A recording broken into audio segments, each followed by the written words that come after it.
to show you something. I got a new RV faucet in, and it had a small end like this one, and I had to.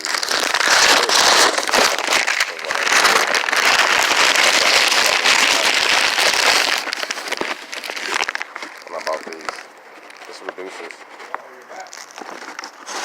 So I'm gonna show you what I did. I got a new dope faucet like this. Just so you got one like this, or like this one. I'll show it to you when I get home. But it got a different end on it.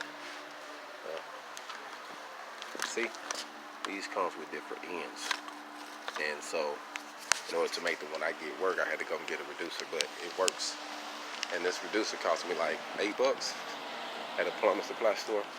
But I'm just converting certain things over from RVs, but certain things that they put on the RVs is just, I don't know, some of that shit don't make no sense. So sometimes you have to do a little conversion. So Home Depot, Lowe's, plumbing supply stores, Ace Hardware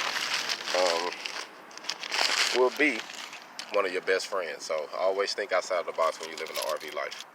Hold on.